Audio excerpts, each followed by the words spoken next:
It was a perfect day in Africa. I was doing what I love to do, running a canoe safari on the Zambezi River, and everything had been going according to plan. That was right up to the part where one of the chaps in one of the canoes I was leading was hit by a hippopotamus and knocked into the river. My job as the guide was to go back and rescue him, and things were going pretty well. I was leaning over to grab a hold of him when this hippo surged up between us and quite literally plucked me out of my canoe. So, what, took you by your head and shoulders? And what do you remember about that moment? Very little about that moment, Tim. It happened so very quickly. The first thing I knew, I was in a deep, dank place with this incredible pressure crashing down on my lower back. I struggled to break free, but with all the pressure on me, it was a pretty pathetic attempt at first. But managing to get one hand free, I could feel the bristles on a hippo's snout. So then at least I knew where I was, head first up to my waist down a hippo's throat. My goodness. And taken into the water, I mean, what was it like? I mean, one thinks of Jonah and the whale, but inside a hippopotamus, what is that like, stuffed down its throat? Tim, the first part of the attack took about 3.5 minutes, so the first part was pretty disorientating.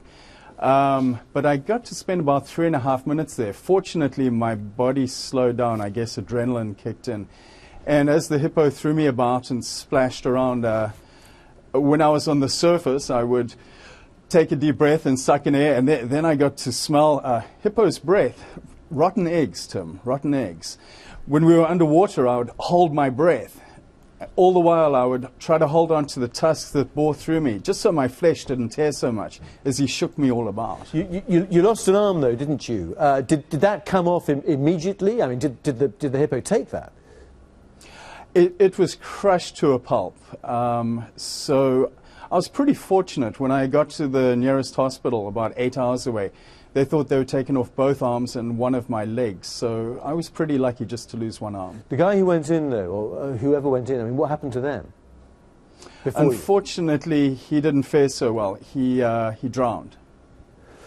So, Paul, I mean, you have now become a motivational speaker. What did this teach you about your life, about what you want to do? I mean, something like this, which is so traumatic. I mean, you know, people get caught up in sort of huge tragedies and accidents, but you actually confronted death, didn't you, with a wild animal?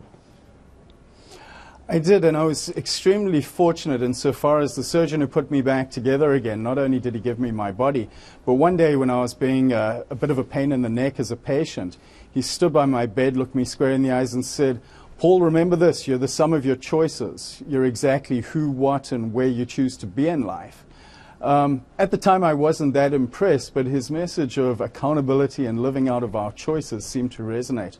And fortunately, I've been able to take that bad day at the office and use it as a catalyst to do quite a lot of good, actually. Yeah, I mean, you've written about this, haven't you? And what is your message to people who now ask to hear or recruit you to come and talk to them, maybe in sort of big organisations? It would be focusing on the notion that stuff happens, life's going to happen. It's the age-old adage of the one thing, often the only thing we have any choice over is how we respond to whatever it is that life throws at us. Have you been back to the Zambezi? I have. In fact, I led a 3-month expedition down the river, the fullest descent of the river to date. Prostitutes made me a kayak paddle that I could strap onto one arm and paddle a kayak again. Do you meet any hippos? I got fairly close, but not too close.